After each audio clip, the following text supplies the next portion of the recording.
இந்த அஞ்சலி இருந்துட்டு இப்போ கௌதம் கிட்ட சைன் வாங்கிட்டா இல்லையா? அடுத்ததா வந்து இப்ப அந்த எஸ்எஸ்கேவுக்கும் தாக்ஷாயன் கிட்டயும் சொல்லி ரொம்பவே சந்தோஷப்பட்டுட்டு இருக்கா. நம்ம நெனச்சது எல்லாமே நடந்துடுச்சு. கௌதம் இனிமே உன்ன நான் என்ன பண்ண போறேன்னு மட்டும் பாரு. இந்த ஒரு கையெழுத்தால உன்னோட தலையெழுத்தே மாறப்போகுது. அப்படின்ற மாரி வந்து இப்ப சொல்லிட்டு இருக்காங்க. அடுத்ததா வந்து இப்ப நம்ம இவங்க அதாவது ஜானகி இருந்துட்டு கௌதம் வந்து இப்ப ஏன் நம்ம கூப்பிட்டோம் வராம போயிட்டான். அவன் எங்க இருக்கானோ? எப்படி இருக்கானோ? அப்படின்னு சொல்லிட்டு ரொம்பவே வருத்தப்பட்டுட்டு உட்கார்ந்துட்டு இருந்தாங்க. அங்க போயிட்டு அஞ்சல் இருந்துட்டு நடந்த உண்மை எல்லாத்தையுமே நம்ம ஜானகி கிட்ட சொல்றாங்க. கௌதம்க்கு வந்து பார்த்தீங்கன்னா சொத்தே வேணான்னு சொல்லிட்டு அவங்க வந்து பார்த்தீங்கன்னா கையெழுத்து போட்டு கொடுத்து அனுப்பிச்சிட்டாங்க அப்படின்ற மாதிரி வந்து சொல்லி சொத்து பத்திரத்தை இது எல்லாத்தையுமே வந்து பார்த்தீங்கன்னா காட்ட ஆரம்பிச்சுறாங்க. அதை பார்த்ததும் வந்து பார்த்தீங்கன்னா இப்போ நம்ம ஜானகிக்கு பயங்கரமான அதிர்ச்சி. அதுக்கு முன்னாடி என்னலாம் நடக்குது அப்படின்னு சொல்லிட்டு பார்க்கறதுக்கு முன்னாடி இப்போ தான் நம்ம சேனலுக்கு ஃபர்ஸ்ட் டைம் வரீங்க அப்படின்னா கீழே இருக்க சப்ஸ்கிரைப் பட்டனை ப்ரெஸ் பண்ணிக்கோங்க. இப்போது நம்ம ஜானகி இருந்துட்டு இப்படி புலம்பிகிட்டு இருக்கப்போ அது மட்டும் இல்லாமல் அஞ்சல் இருந்துட்டு அத்தை அத்தை உங்களுக்கு ஒரு குட் நியூஸ். அது மட்டும் இல்லாமல் இந்த சொத்து மொத்தமாக வந்து பார்த்தீங்கன்னா கார்த்திக் பேருக்கும் என் பேருக்கும் மாற்றிருங்க. இனிமேல் எந்த ஒரு பிரச்சனையுமே கிடையாது அப்படி இப்படின்ற மாதிரி வந்து சொல்ல ஆரம்பிச்சுறாங்க. என்ன பேசிகிட்டு இருக்க அஞ்சலி? கௌதம்க்கும் இந்த சொத்தில் பங்கு இருக்குது. நீ அதை சொல்லக்கூடாதுன்னு சொல்லி அதாவது அந்த ஒரு விஷயத்தை வச்சு தானே வந்து பார்த்தீங்கன்னா இந்த சொத்தை வந்து கொடுக்கக்கூடாது அப்படின்ற மாதிரி வந்து சொல்லியிருந்தேன். ஆனால் இப்போ வந்து பார்த்தீங்கன்னா என்னால் கொடுக்காம இருக்க முடியாது. நான் கொடுத்து தான் ஆகுவேன். கௌதம் வேணான்னு சொல்லிட்டு வந்து சொன்னாலும் அந்த சொத்தை வந்து பார்த்தீங்கன்னா நான் வந்து அனாதை ஆசிரமத்துக்கு எழுதி தான் கொடுப்பேன் கௌதமோட சொத்தை அப்படின்ற மாதிரி வந்து சொல்ல ஆரம்பிச்சுறாங்க. ஐயோ அத்தை உங்களுக்கு விஷயமே தெரியல.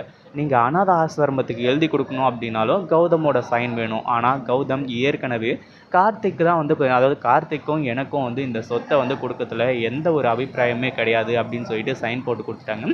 சொத்து மட்டும் கிடையாது, கம்பெனி பொறுப்பு இது எல்லாத்தையுமே வந்து பார்த்தீங்கன்னா நீங்கள் கார்த்திக் பேருக்கே வந்து மாற்றிக்கலாம் அப்படின்ற மாதிரி சைன் போட்டு கொடுத்துட்டாங்க அப்படின்னு சொல்லிட்டு வந்து சொல்ல ஆரம்பிச்சுறாங்க. என்ன பேசிகிட்டு இருக்கான்னு சொல்லி கௌதம் அந்த மாதிரி பண்ணியிருக்க மாட்டான். கௌதம் வந்து பார்த்தீங்கன்னா கண்டிப்பாக கையெழுத்து போட்டிருக்க மாட்டான் அப்படின்ற மாதிரி வந்து சொல்லும்போது அத்தை நீங்கள் இன்னும் சின்ன பிள்ளையாகவே இருக்கீங்க.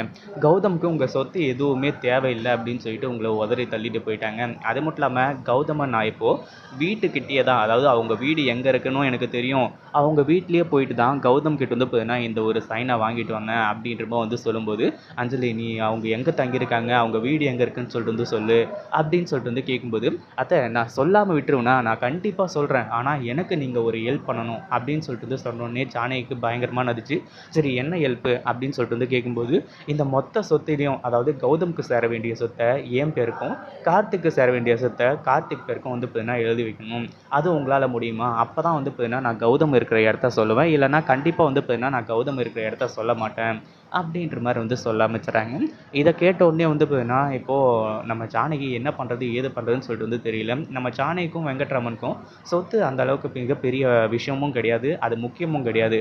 ஆனால் கௌதமும் இலக்கியாவும் எந்த அளவுக்கு முக்கியம் அப்படின்னு சொல்லிட்டு நல்லாவே தெரியும். ஆனால் இப்போது கௌதம் வந்து பார்த்தீங்கன்னா சைன் போட்டிருக்காங்க அப்படின்னு சொல்லிட்டு அந்த பத்திரத்தை எல்லாத்தையுமே பார்க்கும்போது ஜானகி இருந்துட்டு பயங்கர அதிர்ச்சியோடு இருந்துட்டு இருக்காங்க. எப்பட்றா வந்து பார்த்தீங்கன்னா இதை சரி செய்யுது? இலக்கியா இருந்தால்தான் அது பரவாயில்ல. கடைசியில் வந்து பார்த்தீங்கன்னா இலக்கியாவும் இல்லை அவள் வந்து பார்த்தீங்கன்னா அஞ்சலியை வந்து அடைக்கிறப்பா அப்படின்றமா வந்து சொல்லிட்டு இப்போது என்ன பண்ணுறதுன்னு சொல்லிட்டு வந்து தெரியாமல் இருந்துட்டு இருக்காங்க. இதை பற்றி நீங்கள் என்ன நினைக்கிறீங்க? இந்த வீடியோ பிடிச்சிருந்தா லைக் பண்ணுங்கள், ஷேர் பண்ணுங்கள். இப்போ தான் நம்ம சேனலுக்கு ஃபர்ஸ்ட் டைம் வரீங்க அப்படின்னா சப்ஸ்கிரைப் பண்ணிக்கோங்க.